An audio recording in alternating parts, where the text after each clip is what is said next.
Hi, everyone. Welcome to our research seminar, Figuring Memory, Social Practices, and Collective Transformation that we're organizing here at the American University of Paris, along with our colleagues, Sarah Gensberger and Sandrine Lefranc, and the CNRS, the ENS Paris-Saclay, and Paris-Nanterre University and Sciences Po.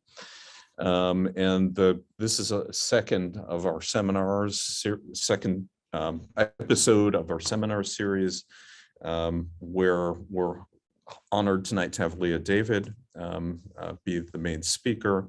The seminar series is intended as, we hope, as a way of building community around questions of collective memory, and the uses of collective memory that it might be put to for social change. And we're very happy to have this second session tonight. Thank you. I'm so happy to be here. Thank you for inviting me. And the nice part about this presentation, for me at least, that I don't need to be with my mask most of the time. So I might will have tendency to talk more, just not to have not to be able to put back my mask, and just also to reflect on this slightly surreal hybrid event. You at home, you cannot see it, but I actually appear here on multiple monitors, so it feels like in a house of horror. Wherever I turn, I see myself, and it is not always a pleasant experience. So, okay, I'll start by sharing my screen. I guess this is this. Okay. As said before, I'm going to talk about my book, The Past Can't Heal Us, The Dangers of Mandating Memory in the Name of Human Rights. And first I want to maybe lay down what this book is and what it is not, because I don't know, it is very difficult now here to know who is in the audience and actually to target. Usually when we sit together, it is easier to talk before that or to ask people, where do you come from, what are you interested in? But I don't know if we have here scholars or activists or who is present here. In any case, I want to start by saying that this is a sociological analysis. This is very important to say because I already had several furious debates with activists, and it was not always very pleasant because it is not meant to be a criticism of activism. That is very important for me to stress. It is just meant to try to understand the historical, sociological traits to how we actually ended up thinking about the past the way we do. And now, okay. Okay.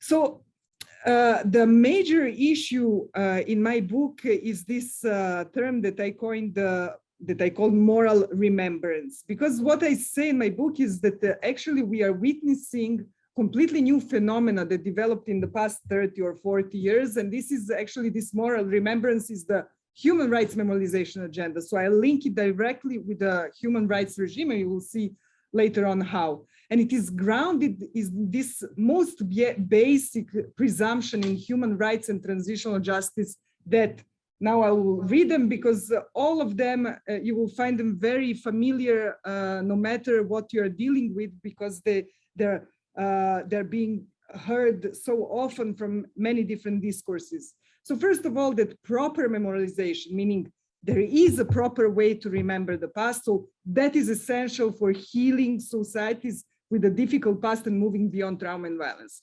No matter what we are talking about, which event or contested past in which place around the globe, we can hear the same thing about there is a way to remember past, and once we do X, then we will heal, and then we will move to this nice fluffy future that comes only after that. Second thing is that this proper memorialization is a crucial step in establishing moral responsibilities for past atrocities. If we actually, as a society, do something about it, we face the past. This is actually something that is crucial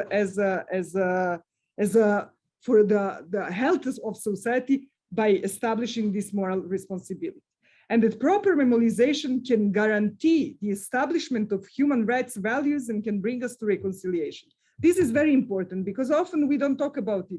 Once we have embedded this notion of there is a proper memorialization, we actually link it with the notion of human rights, even if we don't mention it often directly. But the assumption is there that once we do this proper commemoration or memorialization, we will move beyond and we will have, as an effect, we will have more people that believe in human rights. So I had three major questions in my book, and I'm not going to talk about each one of those. But first is, as I mentioned, why do we think the way we think about memorialization? And this is something that is a global phenomenon. Again, it is not developing at the same pace everywhere in the world, but still we see it if we talk with people in Australia, in Cambodia, Rwanda, Bosnia, Argentina, we will see that there are same or very similar tropes and the ways in which we talk about the past. And I will introduce what are those three principles through which we understand actually this proper way of memorialization. My second question was, does moral remembrance have the potential to transform actually individuals in local communities into believers in human rights, values, and norms? And this question comes really from something that I observed in many different places with all those post-conflict states and NGOs coming there and bringing very similar projects there. I was wondering, well, people who are actually consuming, so to say, those projects, do they become more prone to human rights? And third thing that I was asking here are what are some side effects of this moral remembrance produces on the ground? And they have four major claims. First is that moral remembrance clashes with a nation-state sponsored memorialization agenda. I will talk a bit more about that. Moral remembrance strengthens actually the categories of nation and ethnicity, not the other way around. That this moral remembrance, and again, I just want to bring back that this moral remembrance is actually the human rights memorialization agenda, produces new social inequalities. It does many other things also, but it also produces new inequalities. And moral remembrance does not make people more appreciative of human rights values. That is probably the most depressing conclusion that I found in this book, because I was thinking, okay, maybe 1, 2, 3, but at the end, some people would become more prone human rights. But in my research, it looks like, again, that it's much more complex than that, but this is the generalized conclusion. Again, this is very important because it's sociological research. At the end, they have generalizations that are applicable to many cases, but still you lose some complexities there when you talk about generalization, but that's how it goes.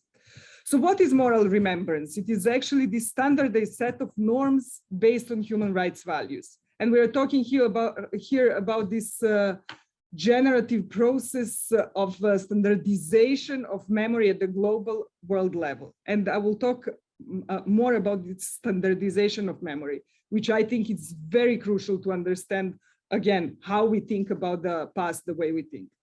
It also defines the proper ways in which societies are supposed to deal with the legacies of mass human rights abuses. As I said, wherever we go, there is a proper way to deal with it. It's not you can do whatever you want, that everything is going to be fine. No, this is no, this is yes. The guiding principle to force states to face and become accountable for the past human rights abuses. This is, again, those three things are very important to understand what is in the foundations of this notion of moral remembrance. Now, I slightly have to go in a different direction, and it has to do with understanding the structure of the book. It is important to understand that I actually apply theoretical model taken from Sociology of Ideologies. And it is important because I actually claim in the book that human rights we should approach and understand as an ideology. And as I try to explain why it is so beneficial for us as researchers in particular to understand how actually what happens with this ideology on the ground. So here, this is a model of ideology that we have those three different components. On the first level, we have, and it's very simplified here, we have institutions, meaning organizational power. To promote any ideology, whether we're talking about human rights or nationalism or I don't know, socialism, you need to have institutions in place. That can be courts, in the educational systems, everything that is actually, that there are institutions. Of course, different institutions will promote different ideologies. Then we need to have a content, what is being promoted. And here I'm going to talk in this lecture about this content and about this process of standardization of memory. And I'm going to talk about three major principles of moral remembrance: facing the past, duty to remember, and central victim approach. Those three notions, when we talk about what is the proper way to deal with the past, we actually are talking about those three things.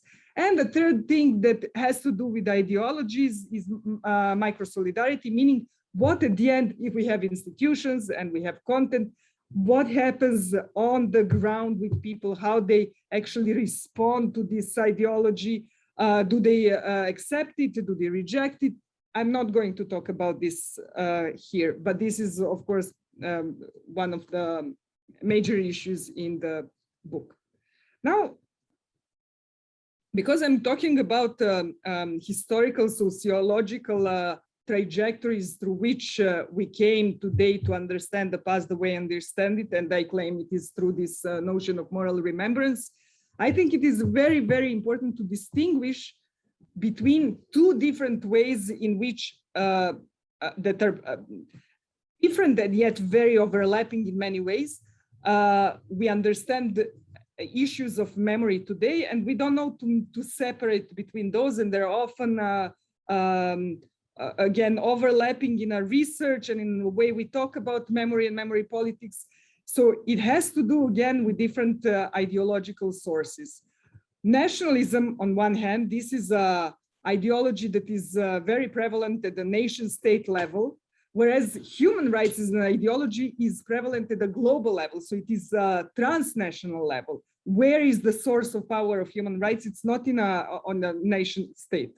This is important because they actually function differently. So everything that has to do with human rights, the human rights memorialization agenda, it has to be filtered actually through nation state.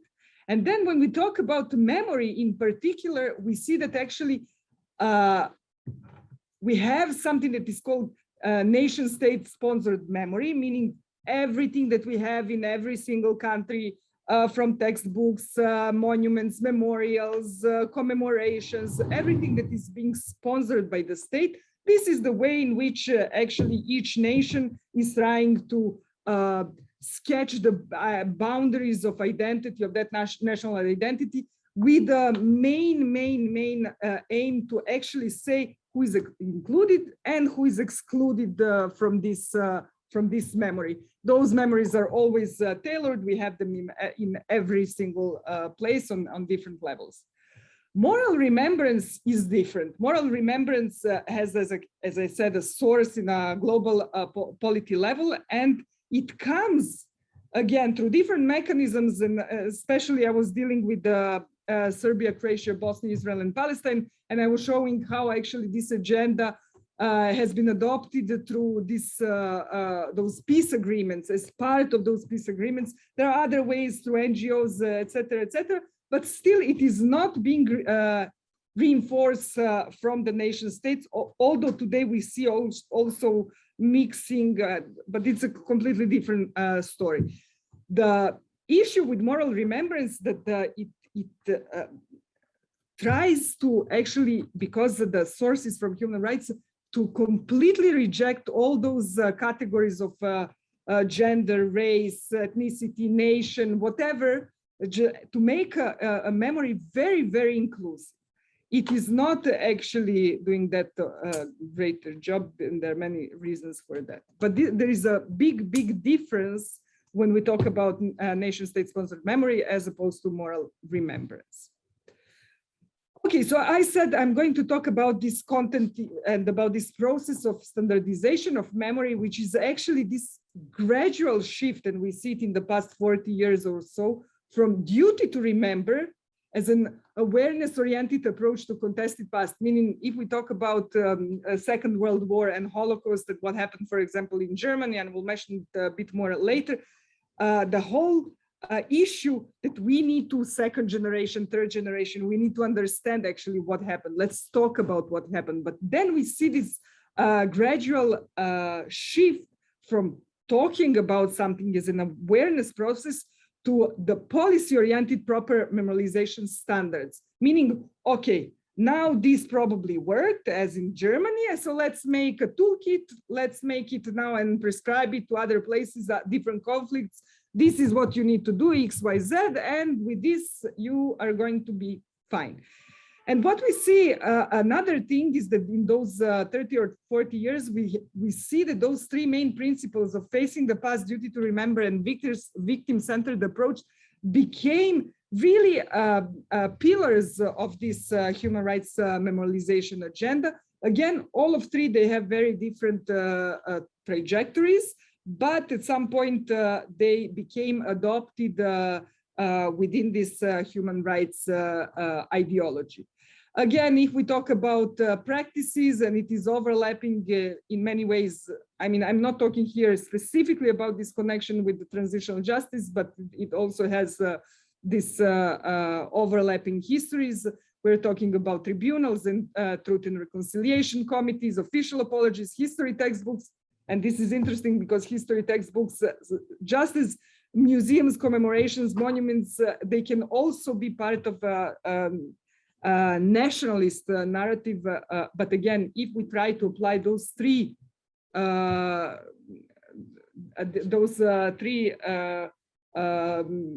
principles, we can see whether it belongs to this, or it is some kind of mixture of it. Okay, briefly, I'm going to talk about facing the past.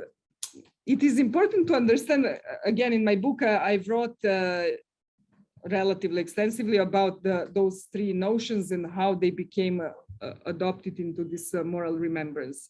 And facing the past is really interesting because we see that actually it has roots in the psychoanalytical theory. And we see that it is very much, again, I'm simplifying this, but it is very much impacted or by Freud's psychoanalytical approach to retrieving repressed painful memory as a part of a healing process. Again, if we talk about, especially in the 60s, that was a very strong kind of meta-narrative in Germany, and Germany was facing its own difficult past, and psychoanalytics was blooming there. So this whole application of psychological mechanisms to past was something that we don't talk about it much today, but it is because it became completely a blind spot, and it became completely something that we take for granted, like, well, it is logical, that is like, it makes a common sense, but this common sense, at least as a sociological research, is something that we always need to question, how we ended up thinking the way we think about it, especially if we talk about in any post-conflict setting, we talk a lot about healing and trauma, and this language is actually coming from this psychological paradigm that was adopted, and we of course know that the meaning of working through past by Theodor Adorno, and what does coming to terms with the past mean. Those were some of the main writings at that period that actually adopted this psychological approach. And also we see this a nice couple, Margaret and Alexander Misterlich, that in 67 published a book, The Inability to Mourn, Principles of Collective Behavior, which in 68, you know, with the revolution in 68, that was kind of a Bible of that generation. That was really the generation of 68 thought that the answers are there. So this psychological application to the way we understand the actually collective behavior and how we understand collective past was much influenced by this psychological approach. Also, the whole concept about facing the past was later on somehow connected and linked closely as a means to preventing further or future violence. If we face the past, and we can see it also everywhere, if we do this, we will actually prevent violence. To be honest, there is very, very, very little research that supports this fact, because for all kinds of things, this is very problematic as a statement, although it's been used all over the place, and we take it again as something that is logical, that's how it will happen. And also we see that from the 70s and throughout the 90s, we see this third wave of human rights activists and lawyers and political scientists who were actually having a real dilemmas. Now it's not enough to just write reports and bashing governments. We need to do something else. We need some tools actually to do how to move from dictatorship to democracies and make governments accountable. That was the main question in this third wave of human rights activists. And in many places they had the similar questions. So it was all about, that moment that they were trying to find something that is more than just documenting those atrocities. Also, we see that it has to do with this mass killing in real time and this emergence of legal accountability. Again, accountability as a notion was not there all the time. It appeared approximately in the 80s. Again, it has to do with Cambodia and Bangladesh and Burundi and Guatemala and other places that suddenly we see televised, those crimes happening in a real time, so to say. So that also made a momentum. Now I want to move to this second principle, which is duty to remember. So I talked about it is facing the past because it is wherever we go, we will hear it. We need to face the past. We need to face the past. We need to come to terms with the past. Duty to remember is kind of a second leg or a second pillar to this moral remembrance. And it has, as I said, a different historical sociological trajectory. We see it for the first time after the First World War, but actually when it gains its momentum, it's when Chancellor Helmut Schmidt delivers his speech in Cologne synagogue at the Crystal Night commemoration in 78, and he says we have a duty to remember, and this duty to remember becomes a trope that becomes also replicated in so many different cases around the globe. And today, duty to remember is part of this narrative and part of this trope and the way in which we understand actually how we should deal with the past. Again, it echoed during this historians debate in Germany, which is very central for all those notions, especially duty to remember and facing the past.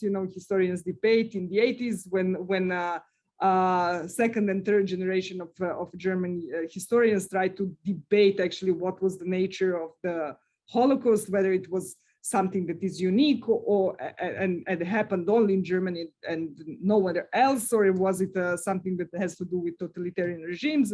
It was a big thing that was happening several years. And by the way, now we have the second historians debate in Germany that is all about these parallels between the Holocaust and colonialism, but that's a completely different issue.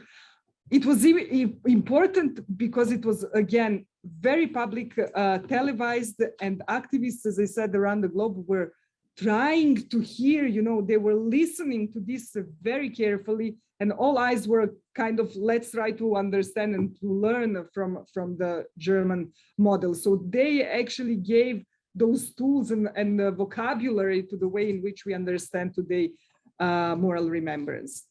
Then we see how it appears in different UN documents.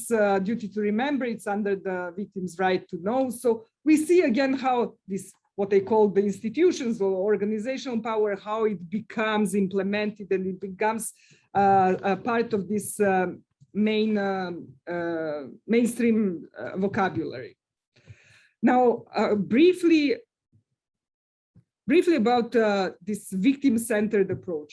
Today, it is almost impossible not to talk about victims. It is almost, we cannot imagine that at some point in history, victims were not placed in the center of discourse around the wars, conflicts, but it is the language that we are so much immersed in it is making us, it's like our second skin, because we cannot understand actually that only 50 years ago, even less, and in some places still, when you talk about wars, you talk about casualties. When you talk about casualties, you're talking and you're reinforcing this nationalist narrative, even without knowing, because the casualties is language of nation state. When you talk about wars and you talk about human rights abuses, you're actually reinforcing this narrative of human rights. So those are different vocabularies, you know, as in nationalist narrative, we have heroes, we have also victims, but that comes from different part of that narrative. But in human rights, we have victims. What happened that this actually paradigm of the moral remembrance, this human rights memorialization agenda became so strong that today, and we see it all around the globe with different nuances, victim is a new hero. Everyone wants to get, no one wants to be a victim, but everyone wants to get status of a victim, because there are many victimhood and victim status actually brings many benefits, some of which are tangible, some of which are symbolic. So just briefly to say, again, if we talk, if we see this definition from UN General Assembly, victims mean persons who individually or collectively have suffered harm, including physical and mental injury, emotional suffering, economic loss, etc., etc. Why is this important? Because this places actually victim in a very passive position, and the fact is that we don't remember actually victims because who they were. We remember them, if we remember them, only because of what happened to them. So those are completely two different state of minds to understand people or humans. So it is every victim, needless to say, was also a person with entire life, but yet we only remember them because of something that happened. And then we see how this whole vocabulary that after that is has been transgressed to transitional justice, restitution, compensation, rehabilitation, apology, public acknowledgement, acceptance of responsibility. All those things we can see how they connect victims and victimhood, and how potentially those groups who manage to politically and discursively become labeled as victims can gain out of it, and what they can gain out of it. For this process, just one sentence, I think it is important just to historicize it a bit.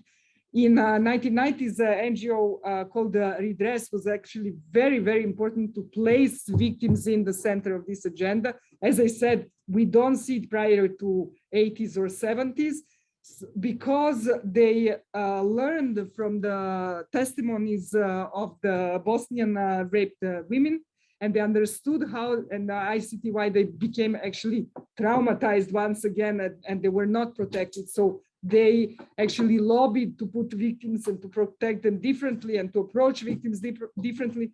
Today, when we talk about victims, that means that is like, we don't question even that category. although we always need to understand it historically as a matrix between victims, perpetrators, and bystanders.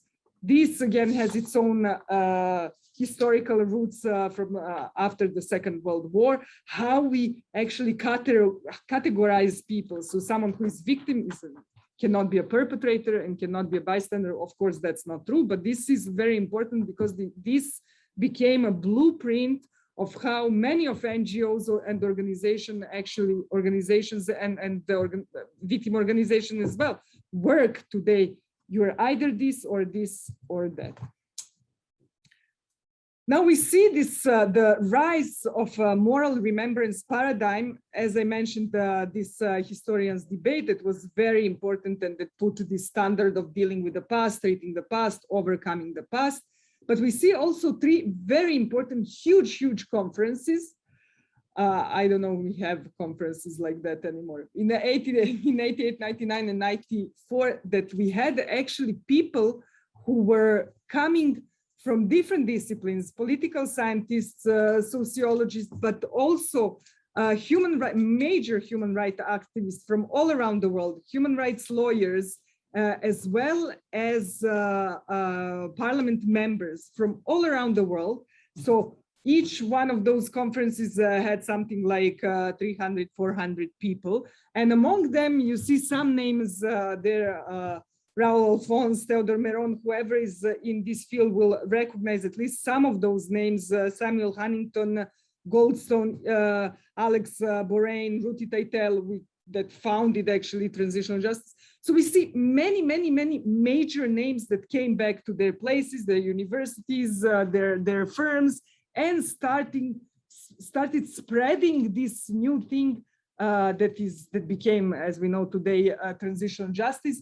But it was very much based on this idea of dealing with the past. So again, we see this overlapping between human rights memorization agenda and transitional justice. And then when we try to understand this process of standardization of memory, I think the best document to look at is this US General Assembly report that is called Memorialization Processes. And it says, Western memorial models commemorating the victims of Nazism, while not always the most adequate or appropriate, have become a template, or at least a political and aesthetic inspiration for the representation of the past tragedies and mass crimes.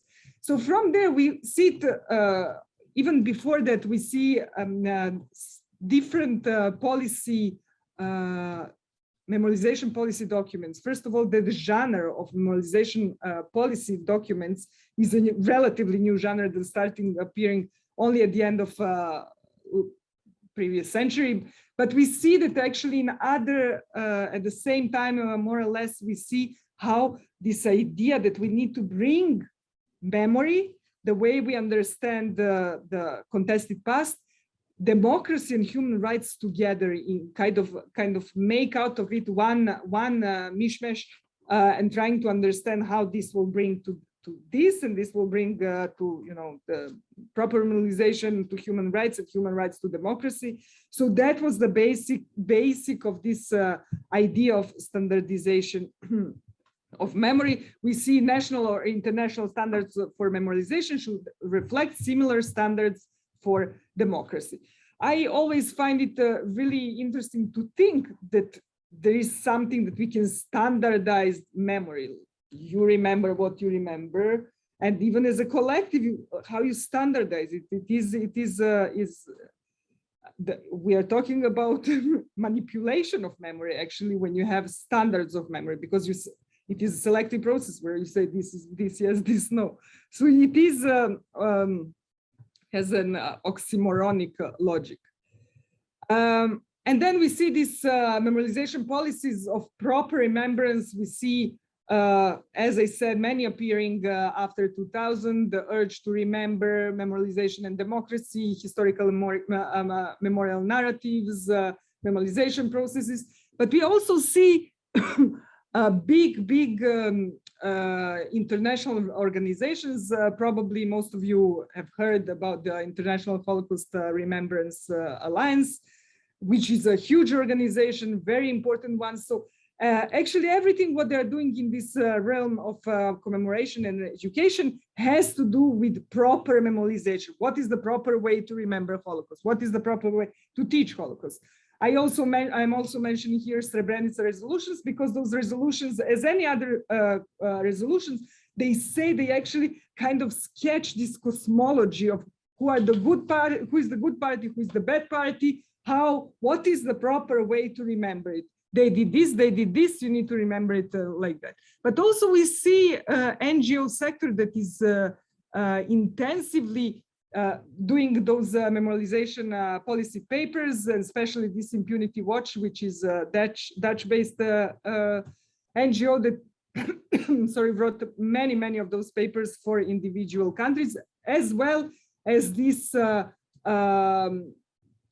very important report that is called Memorization as a Tool for Transitional Justice. Okay, and finally, and I'm going to start concluding. This is my last slide. Moral remembrance. So what's wrong with that? As if you go to read my book, you will see that actually, and as I said at the beginning, my conclusions are dark and pessimistic, but I can briefly say actually what is the problem with moral remembrance. So first to say that this moral remembrance, as I tried to point out throughout this presentation, is using false presumptions, meaning that as I said, proper memorization can guarantee the establishment of human rights values and the possibility of reconciliation in conflict and post-conflict settings. This is something that is very debatable. We have some positive results, but it is so much exaggerated from how we use it today, how we link between this proper memorization and human rights values and the possibility of reconciliation. Then the whole notion and this whole psychological explanatory models and therapeutic discourses of pathology, treatment and recovery.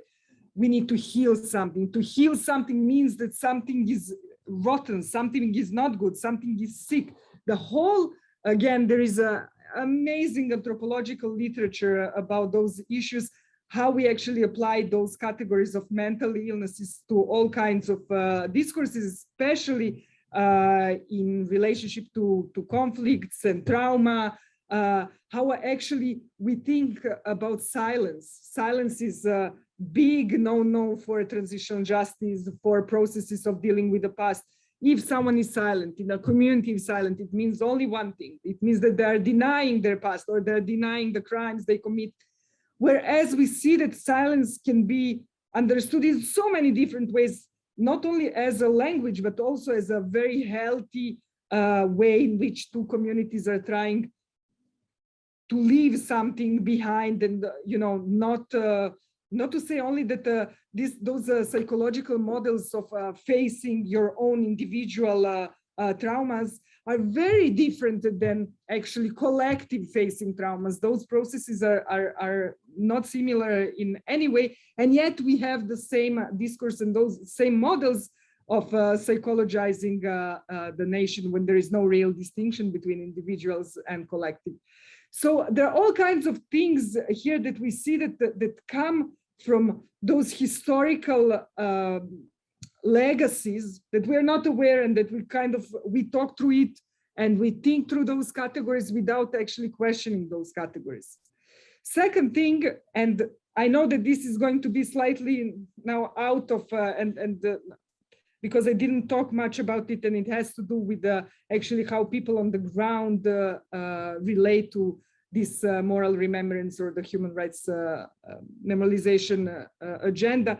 But what we see is actually this categorical fixation and reduction, meaning that people, when they come together and when they learn this moral remembrance, those three principles, they're forced to actually play their ethnical or national or gender roles. So they start actually ascribing victimhood categories based on those roles through which they perceive their histories, their own histories. It is a much more complex than that, but I'm really trying here just to give some brief explanation.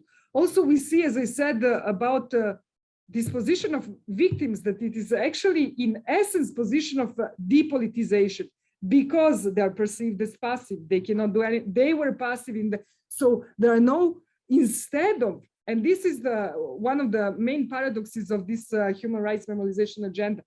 We are putting victims in the center to give them voice, but we end up taking away their voice, because if you want to be a victim, you need to be this ideal type of victim. You cannot bring messiness. You cannot bring something that goes against this, metrics of victims, perpetrators, and bystanders.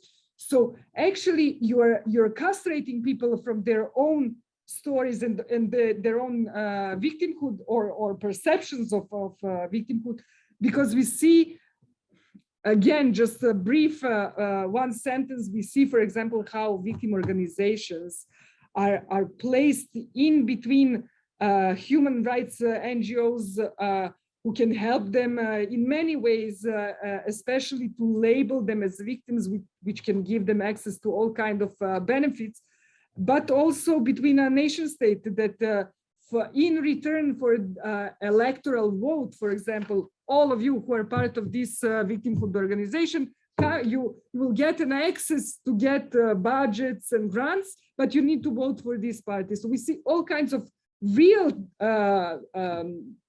trade-offs in a real life, and in that real life, actually politics, we see how victims are being forced to, those who become again marginalized, who become taken off or deprived of their voices because they don't want to be part of the game, or they don't have resources to become a part of that game. And that brings me to my final point. And this is this cementing, sorry, just one sentence. This is how actually we have new margins and new groups of people who are being deprived of their voices. And we have actually in the ground new social inequalities because they cannot access different budgets and benefits, et cetera, So there's a whole game around this, how to become a victim or how to claim victimhood. And finally, this moral remembrance is actually cementing social and ethnical animosities. And we see that on many different levels, but I will just mention several maybe. First of all, these generational transmissions. We can have examples from all around the world. We can, but bluntly to put, if you are in any way related to, or you are Jewish, you immediately can actually claim this Holocaust victimhood by association to the Jewish people. And we are talking here about generational transmission. Needless to say, once a German, always a German, in a sense, who is the guilty party. Once I met once a person who is a third generation Hutu in Belgium. And he said, I've never been to Rwanda and I'm still labeled here like, a perpetrator. And I've never been there. So it is, we see how the whole idea of victim, perpetrator and bystander is being replicated and promoted through generations. So it has this very interesting effect.